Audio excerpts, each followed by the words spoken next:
Welcome into the DNVR Avalanche podcast, presented by DraftKings Sportsbook, the #1 rated sportsbook app out there.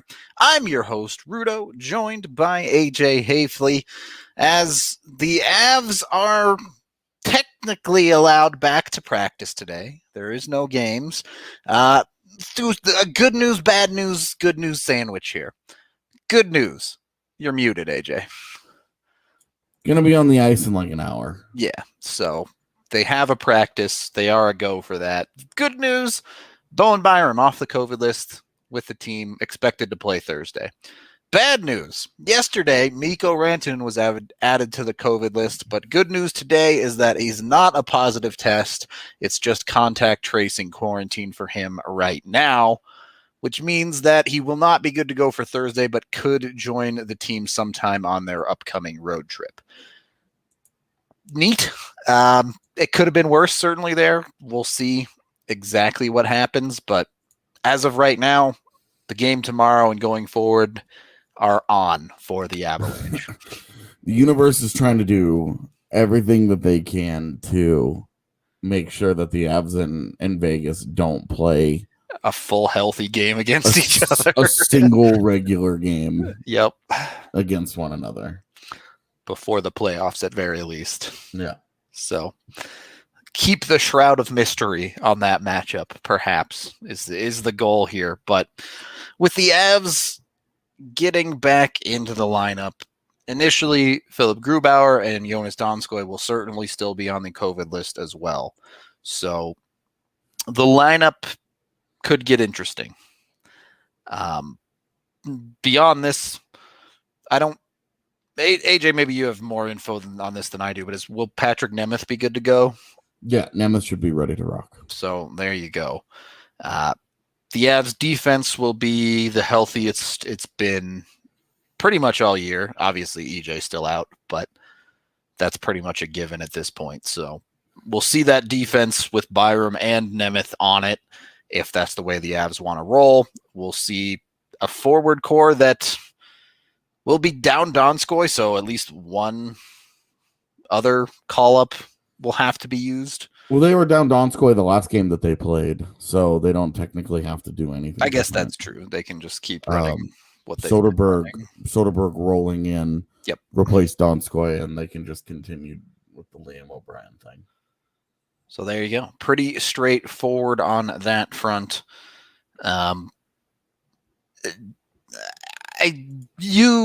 Expectations going forward, Dubnyk going to get the lion's share of the games while Grubauer is still on the COVID list? Yeah, so Grubauer will be back a week from today. He's eligible to start skating again. Yep. So at least 4 games. Yeah. So it's tomorrow's game, Saturday's game in St. Louis, and then the 2 games in Vegas. Yep. That they have until Grubauer returns. Yeah, until they can start having the Grubauer baby comeback conversation. So, but Dubnyk will be. I guess we'll see. This is what they got him for, right? Yep. To avoid completely going in the hole if Grubauer missed time. Yeah, it's the Avs, I guess, really are in a situation where if Dubnyk has a bad game, they could throw JoJo back out there. But it's certainly a play it by ear situation if that's their plan. Against St. Louis and Vegas, I guess you could. Yeah.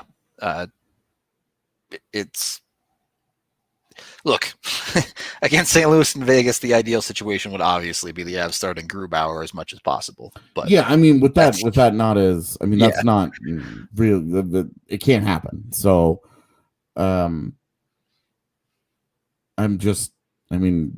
got Dubnyk for this. Like, you got him to be your backup.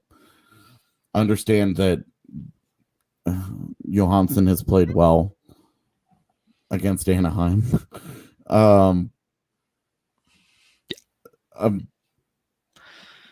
Like, keep that inside that box. Like, okay, great. I mean, just look at the reality of the situation. You wouldn't have gone out and got Dubnyk if you didn't intend to play him in a situation like this. Yeah, if they were completely comfortable with Jonas Johansson as the backup, then Devin Dubnyk just would not be here. Yep.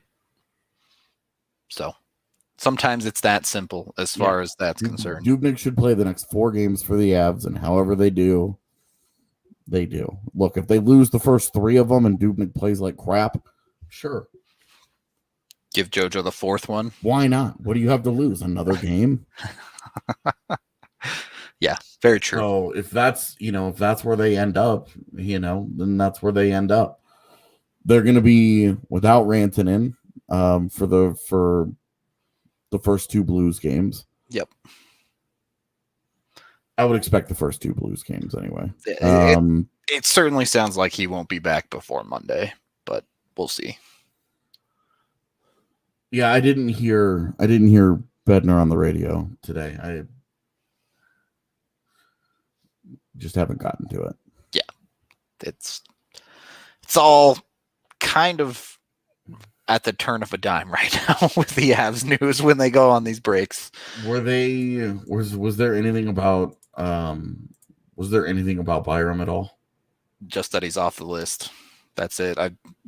Expectations are people are going to see him on the ice today in 45 minutes now, and that'll be the decision point, I imagine. So, yeah, I would like to confirm. Yeah, I mean, we're going to talk about it on the show, and it's going to suck if it's like, oh, yeah, no, he's actually not playing. He's going to sit another game or 2 while he tries to get his legs, because it's been a couple of weeks, right? Yep. Which, I mean, the shutdown benefited him more than anybody because he gets a couple of days to at least get his lungs back, if not on the ice with the team. But yeah, it's and the Byram situation isn't a particularly complicated one. If he's not good to go, it's very easy to just drop Jacob McDonald right back into the lineup. But yeah, because you're going to have Nemeth rolling in as well. Yep. So Nemeth and Byram would mean no McDonald. So yeah, you just play McDonald for 1 more game. Yep. So, or however many it needs to be. Honestly, I can't imagine it would take very long for Byram to get back up to conditioning speed. It's not like it was a month and a half of no skating. Yeah, it's been a week and a half of sitting at home, basically. Yeah, of not being able to be around the team, and then they shut down, and so it was like, okay, not knowing what he did on his own. Yeah, to stay in shape, but I'm over this season because we don't know anything going on with any of these guys. You never get any info, and we can't. They shut down situations. They won't let us be there to physically look at anything, which is how we do this every year. Yep. So certainly I'm really all the way around. This. I already don't feel great now. I'm annoyed by just thinking about this. We just don't know anything. Like we're just constantly in the dark about important things. Yep. And then it comes day of the game, and it's like, well, okay. Like we're at the point now where it's just like, okay, well, when the game starts, we'll see who's playing, and then that's that. They post the lineup, and that's the first info anybody has on it, basically. Yeah, if that's even correct. Their social media lineup is regularly wrong. That is true. I mean, it's right often enough that you want to believe it, but it's wrong often enough that it gives you pause. Yep. And so you're just like, okay, well, presumably this is what it is. Yeah, but we'll see. I guess I'm still just sitting here in the dark waiting. We'll just pick the guys off as they come onto the ice. Then we'll know that they're playing. And to Colin's point in the chat, I think there's been 3 instances this year of someone taking warm-ups and then not showing up for the start of the game. So It's been a weird year. It's been a really frustrating year, and this break really made me over this regular season. Yep. I've been enjoying the season, like, oh, it's this crazy sprint, and guys are having great years and putting up awesome numbers, and dudes from out of nowhere having career years, and all of that is normal. Those things always happen every year, but it's happening in such a condensed timeline that it's just, I don't know, it's been fun, but now I'm just like, okay, get it done with. I'm over this. Yeah. And I'm sure some of this is because Colorado is going to clinch a playoff spot. I mean, they would have clinched a playoff spot days ago. Yep. Had they been playing. Had they won basically one game, all they had to do was win basically one more game, and they would have been able to clinch a playoff spot. Yep. The Evs win one game, and Arizona loses. Oh, my God. Okay. Thank you very much, Andrew, for an insane super chat. We appreciate you very, very much. That is an incredibly generous amount of money. Very much. I don't know what to say. I don't think we've ever gotten a $200 super chat before. So, new record for the DNVR Avs pod. Yeah, that's awesome. We really appreciate you, man. I don't derail this podcast real quick. What does Andrew want to talk about today? Dude, right? What does he get? What does he want us to say right now? Because yeah. In any case, I mean, Vegas is going to clinch today. Look, clinching a playoff spot is not a major milestone this year. In previous years, it was a big deal because it was like the Avs waited until like the last week of the season. It was tense.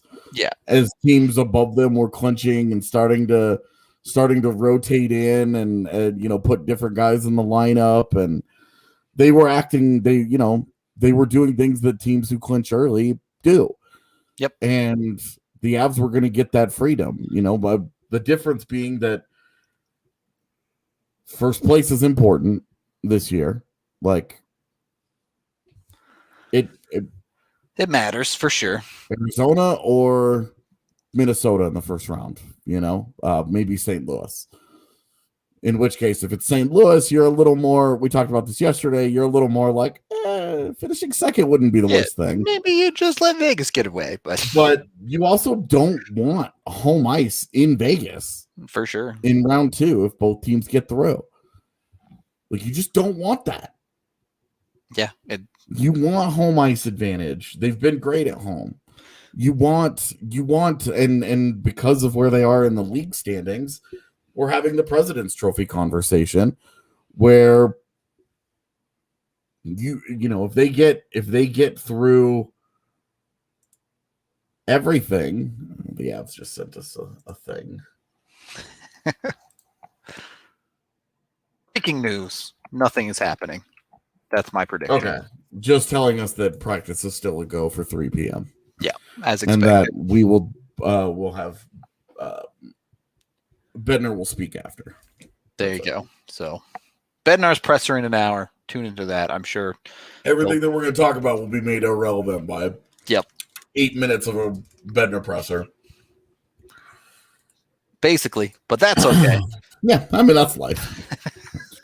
When you do this many thoughts. To be honest with you, there's no reason that they should not reschedule the missed games. It's only 3 of them, and 2 of the 3 teams need it for playoffs positioning. They're relevant LA games. does not need the LA games. They could, if they really, really wanted to, they could skip the LA games, but the Blues and Avs have to make up that game. They're already intending to extend the regular season by at least a week. It's super easy to just drop those games in there. It's already been scheduled in the North Division because of Vancouver. Yeah, you just drop. You put the Avs. So the Avs are scheduled. Their final game is at LA on the 8th. What you do, depending on the Nuggets schedule, the next week you come back. You have the Avs play LA on the 10th and 12th in Ball Arena, and then on the 14th in St. Louis. Yep. It'd be super easy to just keep it going for another 3 games. I think the playoffs are scheduled to start the 19th now, I believe. So if they're done by the 14th, they can still get 4 or 5 days off. Yeah. Before the playoffs and be just fine. Well, and that's why I didn't schedule any back-to-backs there. If they really have to cram it in, then you do the 2 LA games.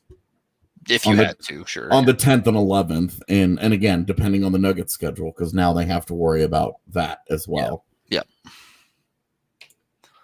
And yeah, like, look, the reality is this isn't a surprise that the end of the season for a significant portion of the NHL is just going to kind of be do what you have to make it work. Mm-hmm. So there had to be at least some plan in place here for the NHL. But we can take our first period break on that note as we are brought to you guys by Breckenridge Brewery, the official beer of DNVR.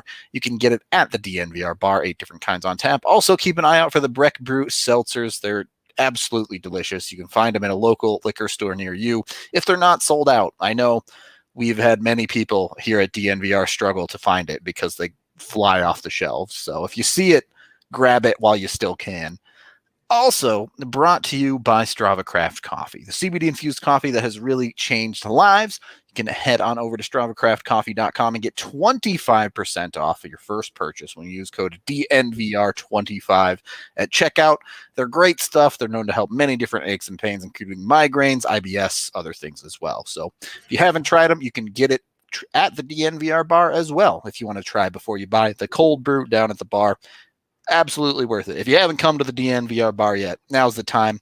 Also a great time to get an annual membership. When you sign up for that, you get a free shirt and mask included with all of our amazing content. You also get the big 22-ounce beers at the bar. So, plus, you just have a great time with us in the lounge, things like that. It's just awesome. Highly recommend being a part of the fam. Yeah, and capacities in bars are getting opened back up to 100%. Yep. So the real hard time that we have had during the pandemic of being able to get everybody that wants to come by in should be a little bit stop easier. Turning people away as much, which go get your COVID shots and then come vibe at the bar, basically. Word. That's the way to go. Second period of the DNVR Avalanche podcast presented by DraftKings Sportsbook. Rudo and AJ coming at you, just kind of rambling a bit about the Avs roster at the moment. An interesting point here in chat as well about the potential makeup games. There's a very real chance that those games don't mean a whole lot to the Avs. They could absolutely be the battle for first place, but there's a good chance that the Avs are also secure in their position and they can have the opportunity to kind of just play a bunch of bodies if they want to. Yeah, I guess the upside, if you want to call it that, of this would be if they're secure in their position, then they may just not reschedule them. Honestly, yep. I would say though that the Cronkies aren't going to love losing out on 2 home games with fans in the building, or income certainly, So I think they will try to do what they can. Looking at the Nuggets schedule, the Nuggets are on a road trip that entire week, so it'd be easy to schedule Avs games at home. Yep, that's actually the last 4 Nuggets games of the season, and they're all on the road. Interesting. I didn't know that they finished like that. That kind of sucks. Yeah, so they have that entire week to do whatever they want with at Ball Arena is what I'm saying. So seems like games should be doable, and the Avs may have some flexibility with what they want to do with their lineup in those games as well. The Avs are in all right. This is a weird way to put it, but despite having this pause because of the COVID outbreaks, the Avalanche hockey team is in a very good position to kind of just deal with whatever comes at the end of this season. As we've already said, they'll clinch any day now. Basically, as soon as Arizona loses a game, I think the Avs magic number is 1 when Arizona loses their next game. Yeah, or the Avs win tomorrow and it doesn't matter. Yeah, and then it's over.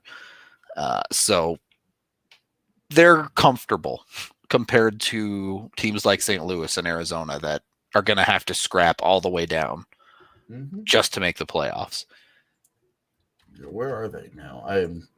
So with the Avs off the last 5 days or whatever, I haven't been paying attention. Yeah, these last 5 days have very much been like reset mode for AJ and I. Yeah. Like, okay. Wow, Minnesota closed that gap. They're only 5 points back now. I mean, I wouldn't say they closed the gap. They made it closer. I mean, they've won 4 in a row, so sure. Let's see. But yeah, I mean, San Jose still has something to play for. Barely. I mean, if we're talking about San Jose still being in it, then LA is technically still in it too. Because they're only 1 point back and they have games in hand. LA is almost more in it than San Jose is, honestly. Like LA is 5 points. LA is 5 points back with 3 games in hand on Arizona. So, man, Arizona, this is the least.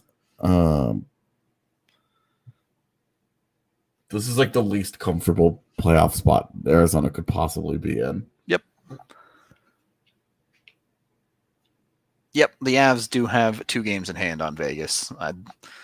The key swing in that series is still going to be the final 2 games those teams play against each other. Like, yeah, once the end of next week, the position at the top of the West will be a lot more. Well, not necessarily. They could split, and then it's same going. But the top of this division is so silly. Vegas has won 7 in a row. The Avs have won 4 in a row. Minnesota's won 4 in a row. Yep. Like these 3 teams have just totally separated. Look at their last 10. Vegas 8-2-0, Avs 9-1-0, Minnesota 7-2-1. Nobody else in the division even 500 in their last 10. Like, it's it's just the rich and the poor in the West for sure. At the beginning of the year when we talked about how bad the division was going to be, and then 10 games into the season, people were like shit talking us, and then they dunked for the rest of the year. Yeah, and then the season played out, and it was like, huh. Turns out this division's kind of bad. It's actually the worst division in the league. I see chat talking about it. Call up for Miko. I admire all of y'all's hope for guys like Kaut and Newhook, but it's gonna be Jason Magna. Do you think it's gonna be Magna over Sherwood? I'm going with Magna. Yep. All right. Could be. Magna's my pick. Bednar said something recently about you got to reward the veteran guys, and my eyes rolled back into my head, and then they popped out of my ears, and then they rolled out of my house and down the street, and I had to go and find them using sonar. That's incredible. It was a pretty intense reaction to something incredibly predictable from an NHL head coach. So, yeah, you can't, Maitland and chat. The Avs called up a bunch of dudes to the taxi squad, and anything that doesn't happen on game day with roster movement doesn't mean anything this year. Yeah, it's absolute nonsense. The stuff that they do with their roster to try and finagle cap and control. It's a little less true this year.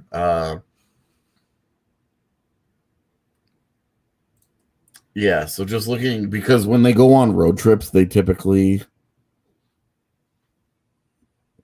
don't do this stuff as much. So Kaut was added. Magna was actually sent back to the taxi squad. He got back to the Eagles. Back down to the AHL. And then there it is. There's the veteran, Mika Salamaki. Oh. There it is. I need them to stop. All right, chat. I'm trying to make a video on the entire Avs roster that's played for them this year, but I can't make it until they stop putting new players in the lineup. Well, and Mika Salamaki is a guy with NHL experience too. I've been shocked that they haven't turned to him. I actually haven't looked at his AHL stats. Let me see how he's doing. Is it at least solid? Not really. Yeah, well, I should have known. He has 9 points in 19 games. All right. So it could be worse. But he scored in the last game that they played. And he has 3 points in the last 4 games. All right. Going to calmly ignore the fact that Kaut had an 8-game point streak and not talk about that at all. That's what I'm going to do. Yeah, exactly. Exactly right. Why? Why Mika Salamaki now, I guess is my question. Because you're right, AJ. You and I had him 100% pegged as a guy when they signed him in the offseason as, this is totally the veteran that they'll call up. And then they didn't. Well, and the guy that they've ignored, all they continue doing, Mike Vecchione, nothing. Yeah, true. Definitely weird. Yeah. Weird decisions being made on the call-up side. So, wow, we're having this conversation again. It can't be stopped. I'm looking at Cal's game log. Oh, yeah. This is an impressive game log. You brought it there, not me. I said I was calmly ignoring it. Is that accurate? I'm just going to move on. I don't know if the Eagles play tomorrow, so which was annoying because the Avs got canceled for a week and there were no Eagles games to watch. The Eagles were off for 8 days when the Avs got canceled. It's the worst. Interesting. Okay, so that is accurate. The game that was scheduled for yesterday has now been moved to April 26th. Which is next Monday. What? Yeah.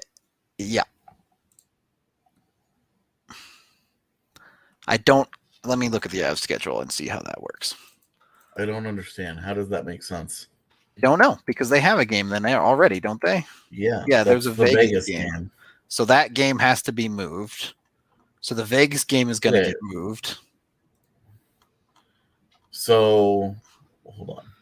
The Blues just rescheduled a bunch of their games, which includes one game against Colorado, which was the 20th game, which is now scheduled for Monday, April 26th at 5 p.m. Mountain. Hold on. Thank you very much for the super chat, Trevor. Very appreciated. I really hate when stuff happens right in the middle of our show like this. Breaking random news that we're finding out as you're finding it out, basically. So far, this doesn't make any sense. If that is accurate from St. Louis, all that we know is this Vegas game on Monday is going to get moved. I'd be good with that. I'd be fine with it too. You know what they would be really smart to do? Move both of the Colorado Vegas games to the very end of the season and have them nationally televised and put a huge spotlight on it.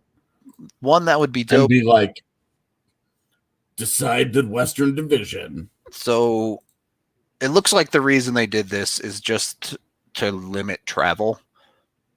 This way. Well, because the Avs are already in St. Louis. And so if they only have to make up one game, then keep them there. Right. And let them play out all 3 St. Louis games and then let them go. Yep.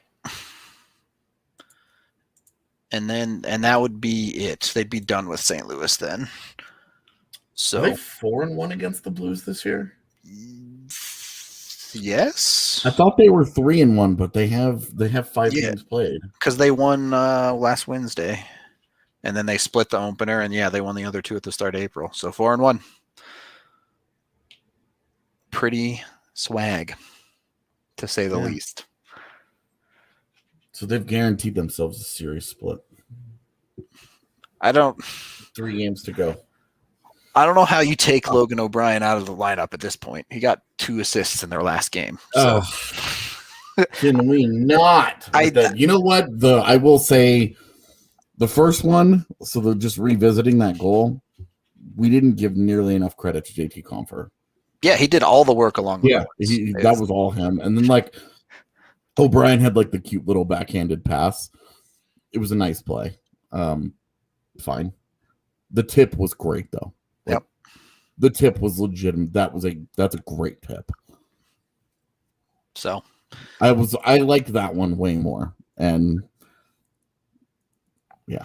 I think I would replace him. You might replace him, AJ, but have you ever heard of a hockey coach replacing a guy who got 2 points in the last game? I would 100% replace him, especially after it's been 8 days and it's like. I hear you. You lose offense in Rantanen, and you have a guy that you like. It's great that he got 2 points, but you're not expecting offense out of that guy.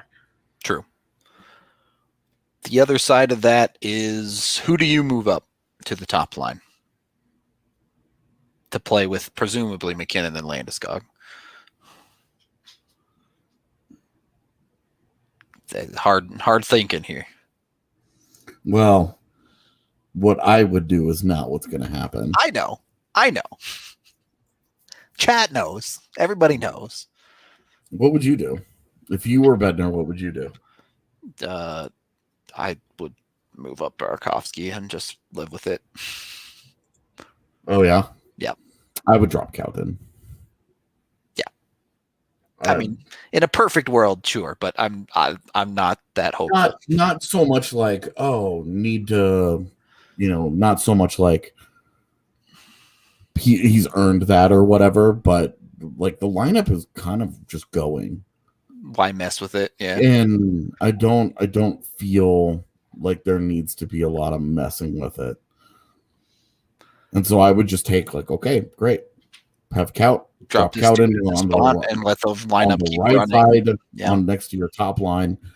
And if he hardcore holds you back, then he hardcore holds you back and you change something. Yep. The problem is they just don't really have very many like right wings, and adding in Soderberg means that one of those guys has to move over to the left. And we saw Saad earlier at the start of the year. Saad's not very great. Was not very good on the right side. And Nichushkin, again, I don't know why you would want to break up Nichushkin and Jost at this point. They are soups good next to each other. The fear is that they just throw Compher into that spot and then put Mika Salamaki on your fourth line. It's going to be weird regardless. There you go. The easiest name change. Just put Ranta in for Rantanen. Problem solved. Short version. Yeah. I mean, you're looking for a right wing. He is one. Sample Ranta's right there, baby. So the short answer is mess with the lineup as little as possible. Don't overhaul everything to replace one spot. Chat is very split. I've seen a ton of names in chat. There is no consensus. Saad, Newhook, Nichushkin, Soderberg. You even have calls for Calvert up there, but Calvert's not going to play. So sorry, I just want to get back to the schedule thing real quick. Yeah. Because I actually, it's funny because St. Louis put out a press release that said the NHL has announced several changes to the schedule. And I went straight to the NHL's actual media site, and they have not announced anything yet. So the Blues jumped the gun on this, just timing wise, but it's pretty funny. Blues win early. Their schedule now goes to May 3rd through May 13th. The Blues does. Yeah, the Blues schedule. Yep. Soderberg can't play on the right side. Yep. He has to play on the left because his left eye is bad. Yeah. So if he plays on the left, his right eye can see the center of the ice. Or, he can just play blind. But that doesn't work out too well most of the time, at least in Soderberg's case. We do need to take our second period break here as we are brought to you by DraftKings Sportsbook, the number one rated sportsbook app out there. You can head on over there, use code DNVR when you sign up to a new account and get 26-1 odds betting on UFC 261 this weekend. You bet on the title fight, you pick the winner to take home the belt. You bet $5, you can win $130. It's a great deal to jump on right now. Of course, you can also bet on other sports, soccer, basketball, hockey, football, you name it, you can bet on it. Cycling's on there. European short stick hockey. There's ridiculous things. If you actually like dig into some of the stuff you can bet on, crazy stuff. Highly recommend you check them out today. Again, remember to use that DNVR code when you sign up to get the 26-1 odds boost and check out their daily odds boosts as well. Only at DraftKings Sportsbook. Download their top-rated app now. Must be 21 or older. Colorado only. Other terms, restrictions, and conditions apply. See DraftKings.com/sportsbook for details. Gambling problem, call 1-800-522-4700. We are also brought to you by Solus Meds. You can, right now, through the rest of April, get yourself signed up for a trip to Jamaica. As you go on down to Solus Meds, you can check them out at solusmeds.com/sweepstakes for more details. Hit them up. They have a bunch of amazing products. You know, we love our CBD here at DNVR. So why not check out one of their 4 locations in Colorado, wherever you are, whether it be Fort Collins, Wheat Ridge, one off Broadway, and one just a couple blocks away from the DNVR bar down on East Colfax. If you're in Oklahoma City, they also have a couple of locations there. So hit them up. Go to solusmeds.com. That's SOLACE meds.com to purchase. You can just get it right online if you prefer. Check them out today. Third period of the DNVR Avalanche podcast presented by DraftKings Sportsbook. So, as the schedule is changing right in front of our eyes here, does it really matter at all for the Avs? I mean, they're still going to play every other day for the rest of the regular season, regardless, right? What? Do schedule changes really matter that much for the Avs? Because maybe the team they play changes, but they play every other day at minimum, regardless. Yeah. So not really.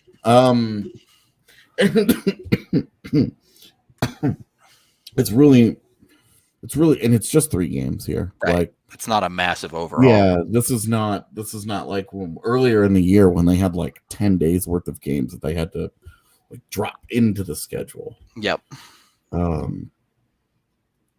Yeah, I don't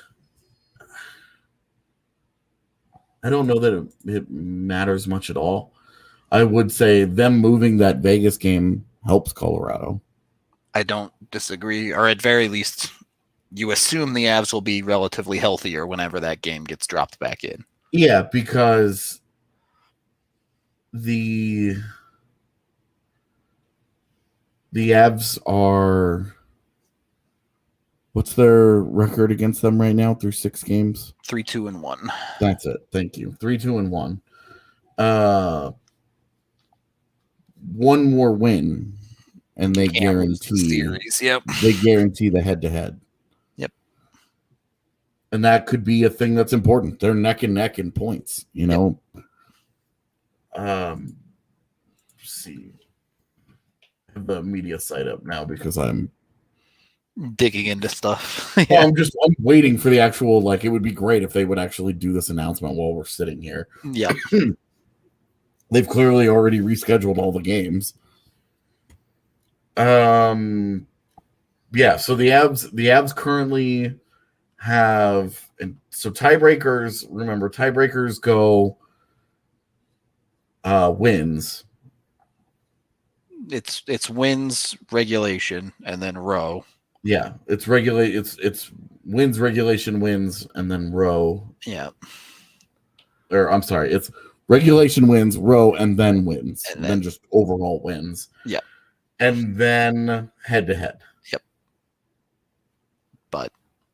And right now the Avs have, it's, you know, the Avs, even though the Vegas has 2 more games played and they have 2 more overall wins, The Avs have a 27-25 regulation win advantage. Yep. And Rose is 31-30 for Vegas. And keep in mind, Vegas plays again tonight. So these numbers, this 2 games in hand becomes 3 games in hand by the end of the night. Yep. So definitely room for the Avs to maneuver themselves there. So the Avs already have, even with all of that, they have the regulation win. They have the first tiebreaker goes to them right now. Yep. Assuming that they play the same number of games. If they were going by points percentage, that also goes to Colorado. Regulation wins also goes to Colorado. Rose is an advantage for Vegas, and wins is an advantage for Vegas. But then head-to-head, Colorado would be ahead right now. Colorado has it right now. So moving that Vegas game on Monday and playing 3 straight against the Blues. Bummer, because that's like a pre-playoff series. If these 2 teams play each other in the first round, if the Avs do well in that 3-game set, say that they go 2-1 and they finish the season 6-2 against St. Louis. Do you feel pretty okay? Hard, yeah, you're feeling good about it, but it's also like this is going to be hard to repeat in the postseason. Yeah, very true. It's especially when you get things like 3-game sets, right? It gives a team footage to look at. It gives a team a feel for what that type of series is going to look like. And honestly, it's an interesting conversation for the playoffs as a whole. That teams are going to be more ready, I think, than any season before for the opponents in the first round. And don't get me wrong, like obviously in a normal year, they're looking at footage of the teams leading up to the playoffs, but they have 8 games directly against whatever opponent it is they play in the first round to work off of as a team. So I think that'll be super interesting this year, especially around the league. We've talked a lot about how the Avs aren't afraid of anyone in the playoffs, but if you're looking at some of these like middling teams, like you have, you take the Islanders and Pittsburgh as 2 and 3 in the East, just as an example. It might not end up that way, but those are the type of series that I think are super duper interesting. Yeah, this year. The East is going to be crazy because it's 4 teams that have very clearly separated themselves at the top. Yep. All jockeying for position, all positions 1 through 4. Yep. They're 4 points separate first and fourth, I think. So that division's fun.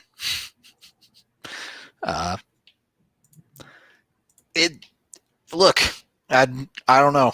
This is the type of year where you have to be ready for anything. Because on any given day, at any given moment, you don't know what your schedule is going to look like. You don't know who you're going to play. Teams slot in, slot out, and like I know a lot of people. It's fun in every other division, but this one, because if you look at all the other divisions, like. It's pretty definitive, yeah. Yeah, like the race for first place in Central involves 3 teams. Yep. And then there's a 3-team race for 4th place. Yep. That's a lot of jockeying for positions. There's a lot of stuff going on. 6 of the 8 teams are playing for something that matters. There's every night is an important. Yep. 2 points. Something is really, happening tonight. The North has gotten interesting. Yep, as Toronto has come back to earth a little bit. Well, so Toronto has cooled a little bit, but Montreal has totally fallen apart. Yep, which has let Calgary back in. That opens the door. Less so Calgary and more so Vancouver. For sure, just because they have so many games left to play. Yeah. And if they and we've talked about it, if a team gets hot during this season when they're playing all the time, it's easier than ever to just keep the good mojo going. There's no schedule break in there, especially the way that Vancouver's is. The problem with Vancouver is, okay, they make this crazy run. They knock Montreal out. they're going to be completely exhausted. Yep. When the postseason starts, they're going to be totally spent. Well, I mean, it's both sides of the coin, though. Yeah, they'll be exhausted, but also they snuck into the playoffs. They've been wicked hot, and they know they have nothing to lose. Yeah. So I mean, that's the other thing, though. If they get in, they're playing with house money. They're playing with all the momentum in the world. They have a whole us against the world mentality. Yep. Everybody's rooting for them because their story is awesome. Because it's like, hell yeah, go and get it. Like, back-to-back wins against Toronto have been fun. They've been fun. Yep. Hockey's fun. I'm actually really excited to watch the end of the season. I think the last 2 weeks of the season are going to be awesome. Super chat, thank you. Let's go, Avs. What would happen to a team that gets COVID during a playoff round? To be determined. Yeah, who the hell knows? To be determined. The answer to that. That obviously they shut that series down, and I think the other ones just keep rolling. You just play out what you can play out while you're waiting for that series to get back on track. Yeah, pretty much. There's just not really a lot else they can do. Well, I mean, what the question is also what qualifies as a team getting COVID, because we've seen the NHL play games this year when a team has 3, 4, 5 guys still on the COVID list. I think Vancouver coming back had 7 guys still on the COVID list for their first game. Yeah. So it's not even exactly clear what would you can tell shut it down. The league's desperation to just try and finish the season, has increased as the year went on, because you remember when the Avs first shut down, they shut down for what, it was like a week and a half. Yep. There were games that were getting shut down for 1 positive COVID test earlier in the year, and there was just uncertainty over the transmission, and oh my god, how this could get so much worse. Yep. We don't know what's going on. Right. And remember, Dallas had a COVID shutdown before the season even started. Yep. And so this has been a consistent thing throughout the year. It's why the conversations about bubbles have existed. Because, for as much as the players hated it, the bubble worked. Not a single positive test. And now that they've let these guys go out and make decisions and be out in the wild and live their best lives. Lots of positive tests. Lots of positive tests throughout the season. So it's a really tough spot to be in. Especially as more teams get vaccinated. And for the record, I just want people to understand that players have the option to not get vaccinated. Yep. Who does and doesn't is not public knowledge either. I asked, and they were like, we're not going to make that public. And I was like, of course you're not.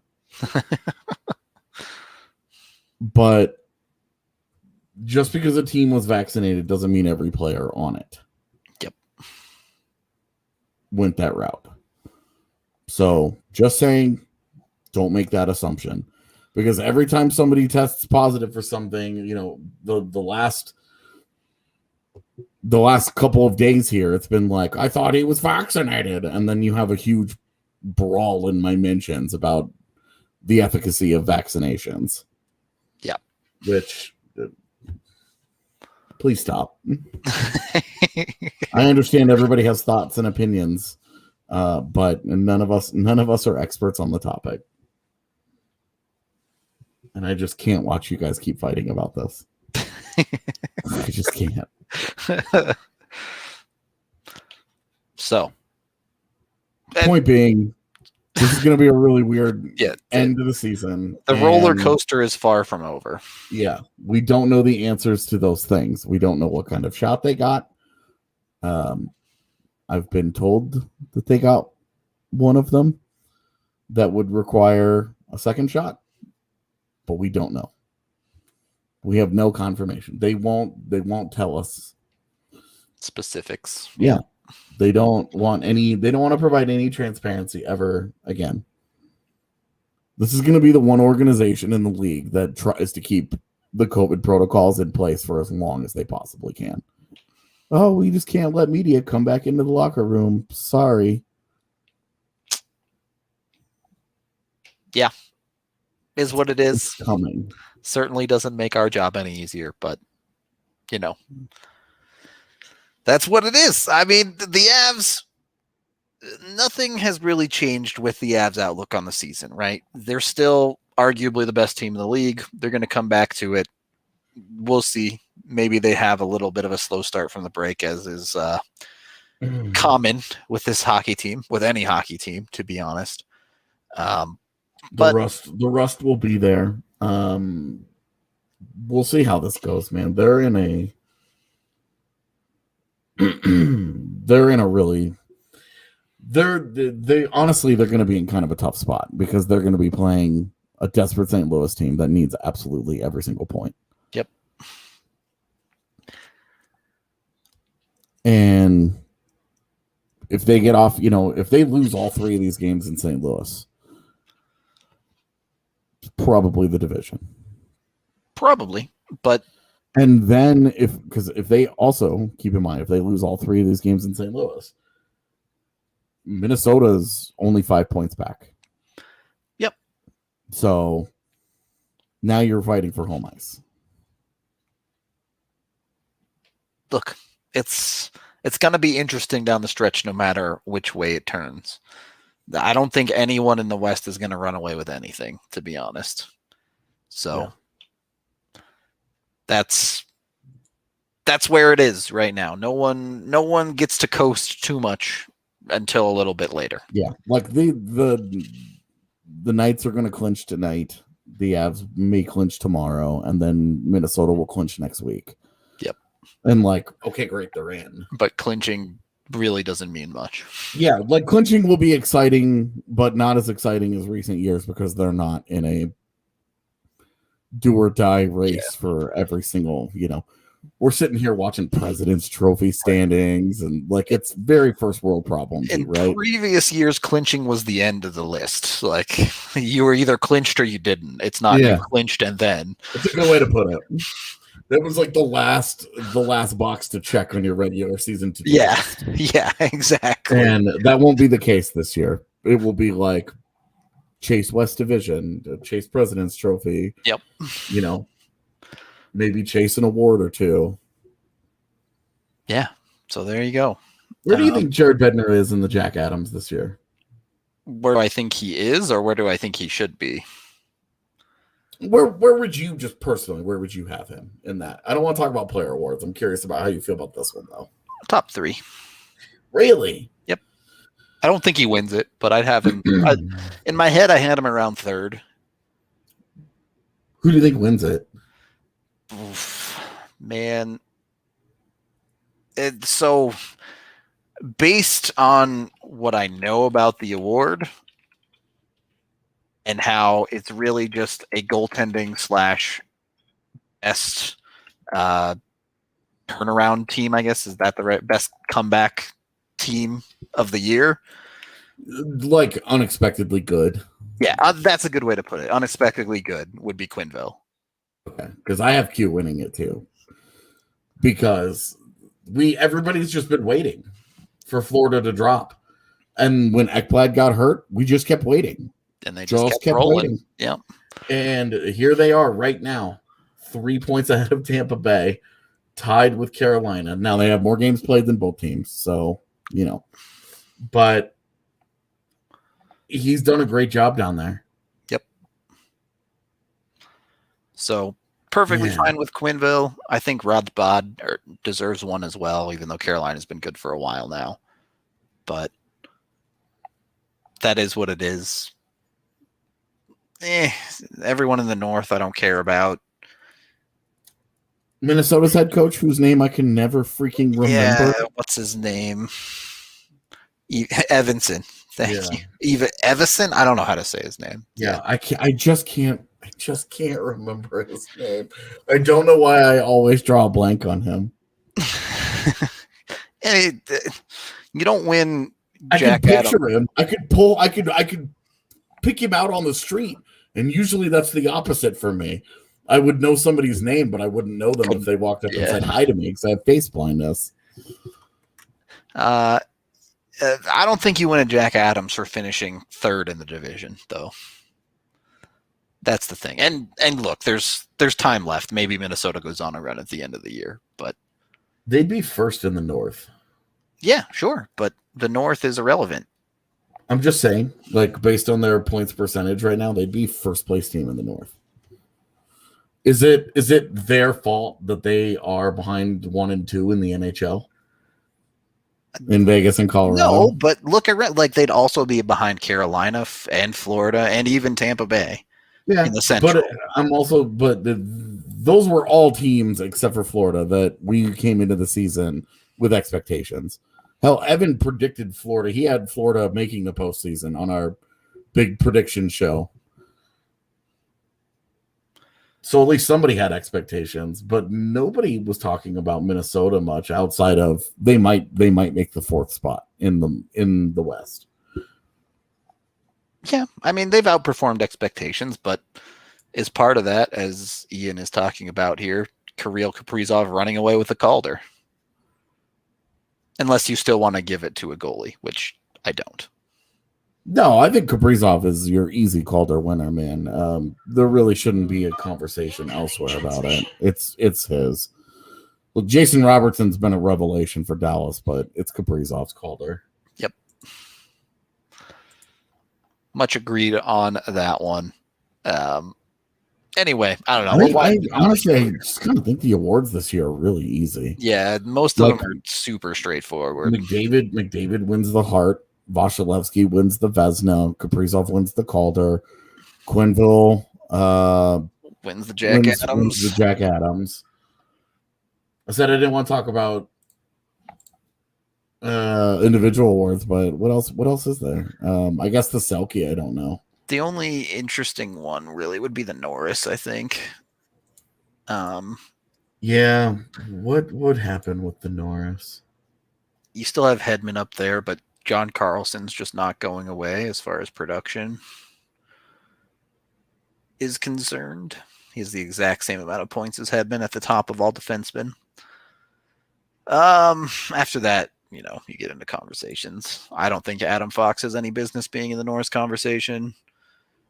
So Norris, I think, is becoming fascinating because, one, we don't know how to judge defensemen still. Yep. But more and more the voters are leaning on analytics to drive the Norris conversation more so than any of the others. And that's why a guy like Fox is going to be louder and louder and louder. The voting block continues to get younger. Maybe not so this year with hand selected. I'm super curious who friend of the pod, Peter Bob, votes for Norris. Should be interesting. I will absolutely be judging his ballot harshly. Watching you, Pete. It's going to be interesting this year, though, because there's no runaway. And offensively, like, how do you value Cale Makar? Yeah, he missed some time, but he's a point per game defenseman. He's the only point per game defenseman in the league. But his underlines are also astronomically good. Yeah, freaking incredible. Yep. But how do you balance that versus like Sam Girard and Devon Taves have insane underlines as well, and Girard is right there in the points as well. Yeah, it's really hard. And it's like, well, Adam Fox is the only decent defender on that team right now. Yep. Like I guess Ryan Lindgren is acceptable. Keandre Miller is like a fine young player, but there's like a legit 3-headed monster in Colorado on defense. Well, you look at New York and you see their power play lives and dies on Adam Fox. Yeah, like they almost entirely run through him when it's successful. And we've seen Sam Girard, Cale Makar, those guys roll in. Yeah. and the power play kind of just keeps doing what it's doing. Yeah. It operates differently, but production wise, it just kind of hums right along. At least the first unit, yeah. yeah.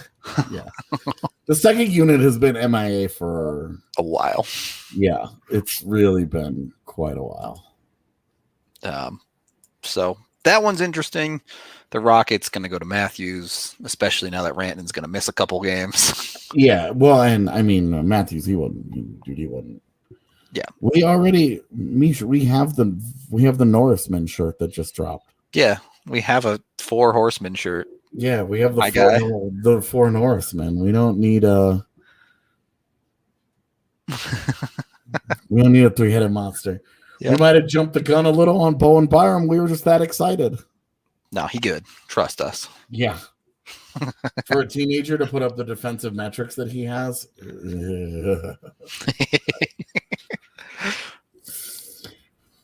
All I'm saying is that all this conversation is not going to matter when Bo and Byram overtakes all these guys in 2 years. There you go. That easy. Hype is real on Byram. I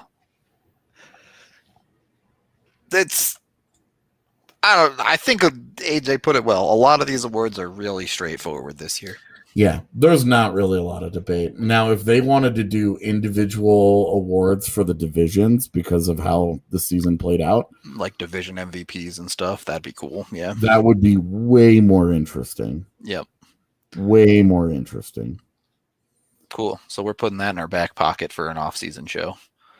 Yeah. Well, I mean, look, if the Avs season finishes on the 15th or whatever, and their postseason series doesn't start until the 19th, then we got days to fill. Yeah, we've got postseason previews, and we've got awards to talk about. We've got all kinds of stuff that we can do.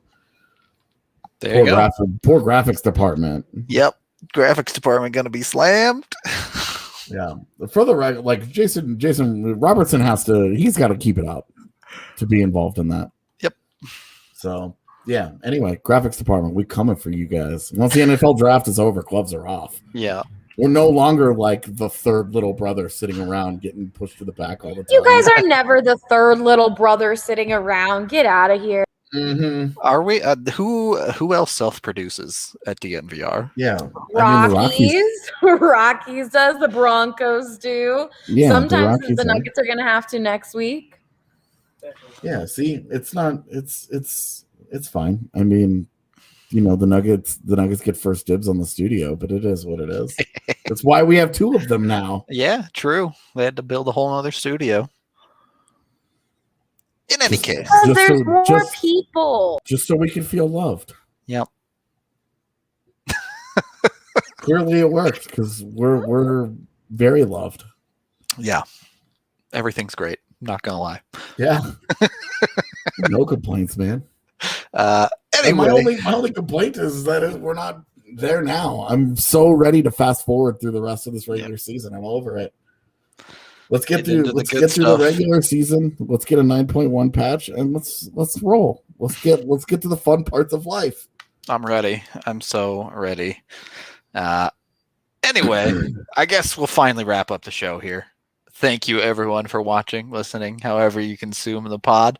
We appreciate all of you. Whether you watch on YouTube, where you be sure to like and subscribe if that's where you check us out, or you can always listen to us in podcast format as well.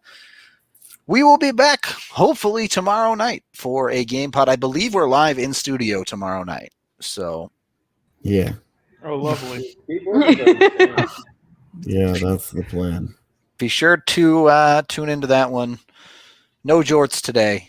We're up in the ante on jorts. You gotta go big with donations for jorts. $200 is incredible, but the chat has to come together and give more than that if you want jorts. That's all I'm gonna say on that matter. Can we need to significantly raise the bar. Yeah, like we've stepped it up. The first time was 100, then they hit 250. Next is 500. If y'all donate 500, we can bring the jorts back. But I don't foresee y'all donating 500. So, or you could just go to our TikTok and watch Rudo and Jorts. He's amazing on there. Yep, that's true. Check out our TikTok. You get jorts for free there. That is it. Thank you again. We will talk to you all tomorrow.